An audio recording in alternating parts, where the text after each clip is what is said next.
En 2025, Dubaï ne marchait pas, elle sprintait.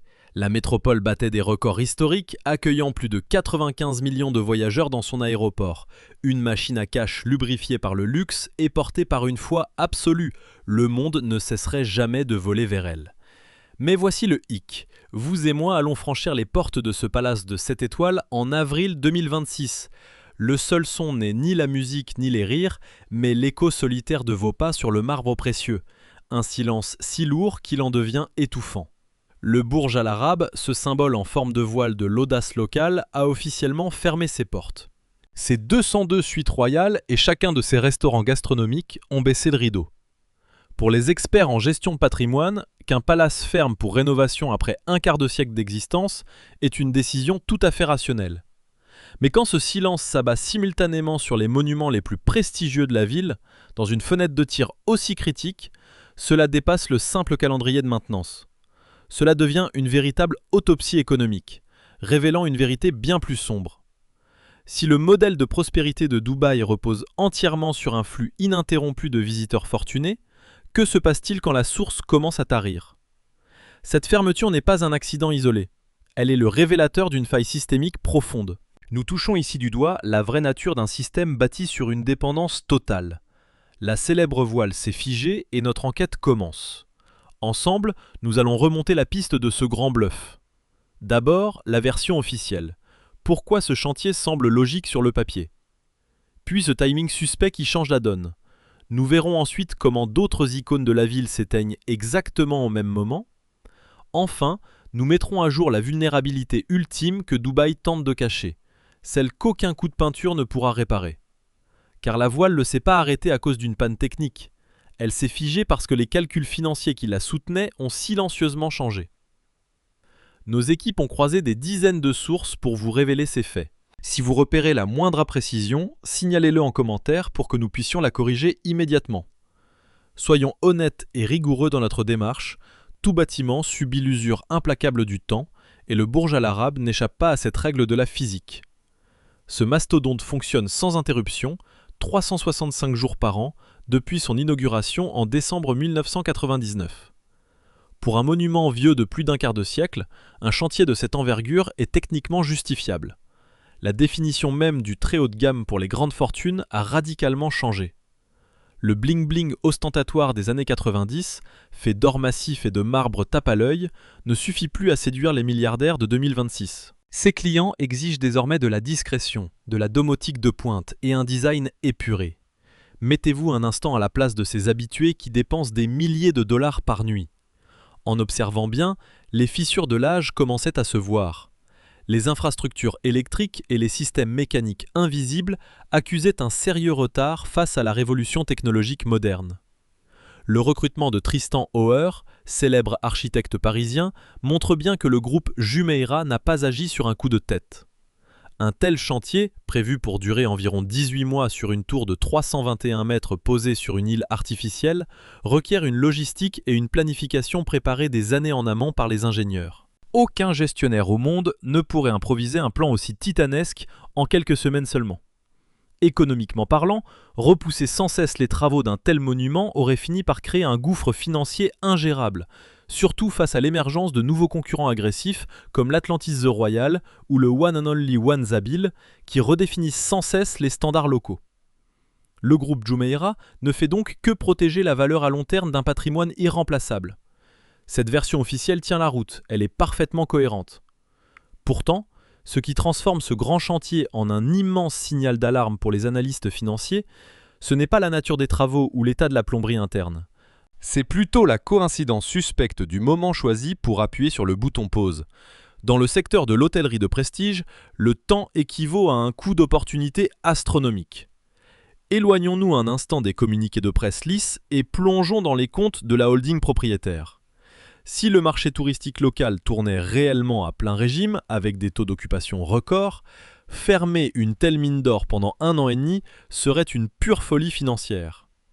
Chaque nuit blanche, chaque suite vide facturée des milliers de dollars représente une perte de cash flow colossale qui ne sera jamais récupérée. Le calcul économique classique ne justifie pas un tel sacrifice. Les restaurants étoilés, le spa suspendu, le service d'héliport privé, toutes ces sources de revenus à marge indécente sont totalement gelées.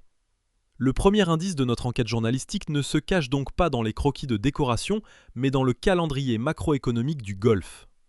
D'ordinaire, pour préserver les flux financiers et garder une clientèle VIP très volatile face à la concurrence, on rénove par phases successives, étage par étage. Décider de verrouiller entièrement les portes du Burj Al Arab à cet instant précis est un signal financier d'une clarté absolue. L'équation économique locale a changé. Fermer entièrement est devenu moins coûteux que de rester ouvert à moitié vide. La crise latente n'a pas inventé le besoin de rénover, mais elle a totalement annulé le coût financier d'une fermeture complète. Si ce choix venait d'un seul groupe, nous pourrions y voir une coïncidence. Mais la réalité du terrain est beaucoup plus vaste et inquiétante. Le Burj Al Arab n'est pas le seul géant à s'éteindre. Imaginez-vous en voyageur fortuné planifiant un séjour début 2026. Vous cherchez une suite exclusive dans les nuages. L'hôtel Armani, ce joyau de verre niché dans la plus haute tour du monde, la Burj Khalifa, annonce brusquement sa fermeture pour travaux. Vous vous rabattez alors sur la côte pour un dîner mémorable sous le niveau de la mer, mais là encore, le piège se referme. L'Atlantis Dubaï, ce complexe colossal habitué au bruit et à la fête, suspend d'un coup l'activité de 7 de ses tables les plus prestigieuses. Le diner de Heston Blumenthal, le célébrissime Hakkasan et même l'univers marin de l'Oceano ferment leurs portes simultanément. La liste noire continue de s'allonger. Le St. Regis The Palm réduit sa voilure en ne laissant qu'un espace restreint de son salon ouvert, tandis que le Park Hyatt et le Radisson Blu Media City entament des coupes sombres dans leurs opérations de terrain. Les adresses les plus exclusives de l'Émirat se calfeutrent en même temps. Pour se justifier, l'explication officielle est de réévaluer la demande, un aveu à demi-mot. Cette explication très diplomatique cache mal une loi impitoyable de l'industrie hôtelière. En temps normal, aucun géant du secteur ne fermerait ses portes en même temps que ses rivaux directs. Le pire cauchemar d'un directeur de palace est de jeter ses clients fidèles dans les bras de la concurrence d'en face. Mais cette logique de part de marché ne fonctionne que lorsqu'il reste des clients à se disputer. Si la demande globale s'est effondrée à l'échelle de la ville, le risque de perdre des clients n'a plus aucun sens. Dès lors, suspendre l'activité et restructurer en même temps n'est plus une coïncidence. C'est un réflexe de survie collectif pour limiter la casse face au vide abyssal du marché. Un système qui se met de lui-même en veille pour amortir le choc d'un arrêt brutal de l'économie.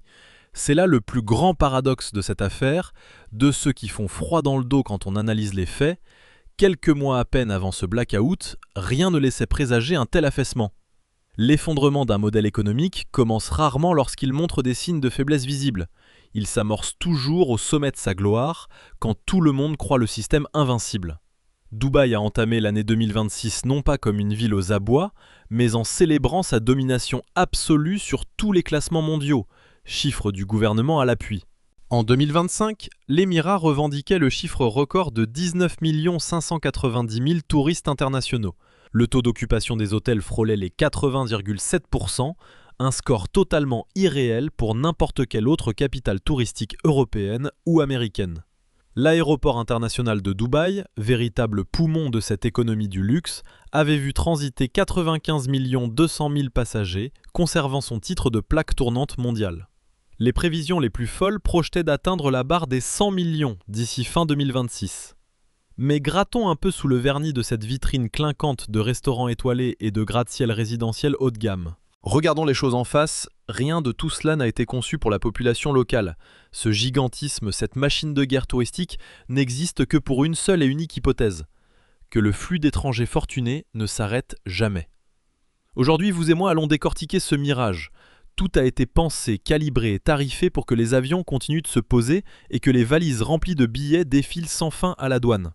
Mais plus le modèle est colossal, plus il est vulnérable au moindre grain de sable. Cette capacité d'accueil phénoménale n'est une bénédiction que si la demande est injectée en continu. Alors que se passe-t-il quand cette machine à cash se grippe précisément là où ça fait le plus mal, c'est-à-dire au niveau du ciel? L'anomalie ne se cache pas dans les chambres vides, elle est dans le silence des pistes d'atterrissage. Pour comprendre la fragilité de Dubaï, il faut dépasser le cliché des gratte-ciel en carton-pâte et analyser la ville comme un organisme vivant.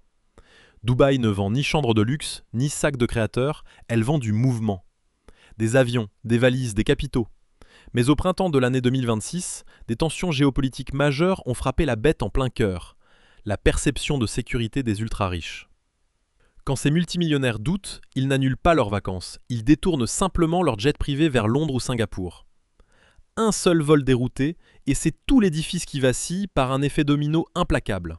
Une suite désertée, une table de restaurant vide, un chauffeur de taxi qui poireaute 3 heures pour rien. Quand les vannes se ferment, ces palais de marbre ne sont plus des temples de la fortune, mais des gouffres financiers abyssaux. C'est à ce moment précis qu'une arithmétique impitoyable s'invite dans les conseils d'administration. Face à la crise, les géants de l'immobilier ne se lamentent pas, ils réécrivent les règles. Un palace de très grand standing implique des coûts fixes faramineux. Même sans un seul client, il faut payer des centaines d'employés, climatiser des millions de mètres carrés jour et nuit en plein désert et sauver les apparences à tout prix.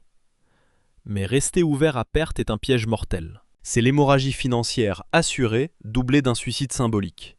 Rien ne détruit plus vite le prestige d'un hôtel 7 étoiles que la vision d'un hall désert où des dizaines de majordomes désœuvrés se regardent dans le blanc des yeux. Pour les directeurs financiers, c'est un problème d'école sur le coût d'opportunité.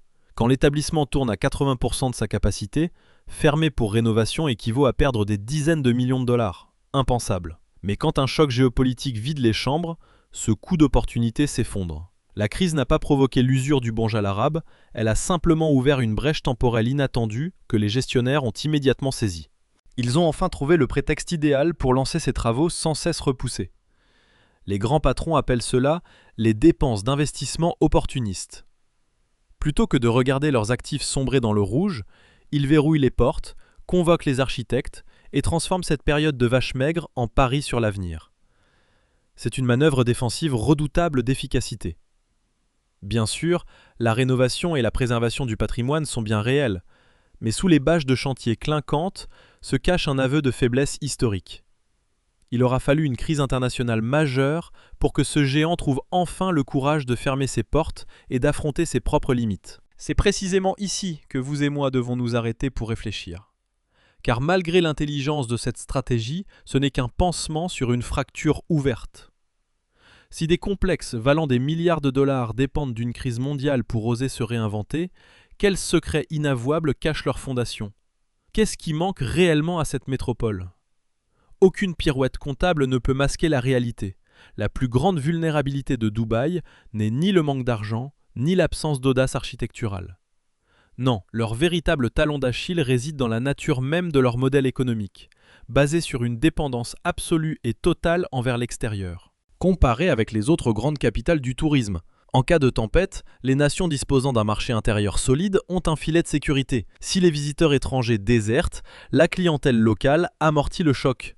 Mais Dubaï n'a aucun plan de secours. Avec moins de 4 millions d'habitants, dont 90% de travailleurs immigrés à bas salaire, la ville est incapable d'alimenter ses propres palaces. Les résidents ne s'offrent pas des suites de luxe pour le week-end. Tout ce système ne respire que par un seul canal, la tranquillité d'esprit des touristes fortunés. C'est le grand paradoxe de ce développement hors norme qui devient un piège dès que le vent tourne. Dès que l'affluence baisse, cette infrastructure colossale se transforme en un boulet de canon de plusieurs milliers de tonnes. Trop de chambres, trop de personnel, trop de charges. Ils n'ont pas bâti une ville pour y vivre, ils ont créé un immense hall d'aéroport pour le monde entier. Et quand le monde doute, il n'y a aucun filet pour amortir la chute. Face au silence des palaces, les bilans comptables parlent froidement de baisse de rentabilité par chambre disponible et d'ajustement de trésorerie. Les multinationales puiseront dans leurs coffres pour passer l'hiver, et les architectes de renom empocheront des millions pour redessiner l'avenir. Mais qui paie réellement la facture? Imaginez une salle de réception somptueuse, étincelante, prête à accueillir les plus grands de ce monde, mais où personne ne vient. Ce vide n'est pas qu'un simple silence visuel, c'est le bruit d'une chaîne logistique qui se brise. Derrière chaque table délaissée, ce sont des cargaisons d'ingrédients de luxe importés à grands frais qui finissent à la poubelle. Ce sont des commis de cuisine et des serveurs renvoyés chez eux sans salaire. Ce sont de petits fournisseurs locaux dont les commandes sont annulées du jour au lendemain. Une chambre vide n'est jamais une simple perte sur un écran d'ordinateur. C'est un séisme invisible qui frappe de plein fouet ceux qui triment dans l'ombre. Ces travailleurs de l'ombre qui portent à bout de bras ce mirage de prospérité sont les premiers sacrifiés dès que les portes se ferment. Courant 2027, les échafaudages finiront par disparaître. le Burj Al Arab rouvrira ses portes, encore plus étincelant, arborant un design modernisé. Les voitures de sport feront à nouveau la queue devant le perron et les flots d'argent recommenceront à couler. Dubaï a toujours su renaître de ses cendres, elle l'a prouvé après la crise de la dette de 2008 et après la pandémie de 2020. Mais retrouver des couleurs ne signifie pas pour autant que la faille structurelle a été réparée. On peut refaire la décoration des suites, polir l'image de marque et moderniser les infrastructures. Mais la confiance des voyageurs ne se commande pas sur catalogue. Dubaï a mis des décennies à bâtir cet empire entièrement tourné vers l'accueil des fortunes mondiales. Pourtant, au printemps de l'année 2026, son symbole le plus célèbre a dû s'immobiliser. La question n'est plus de savoir si cette voile géante retrouvera le vent pour repartir, mais si Dubaï peut modifier la nature même de ce vent dont elle dépend viscéralement.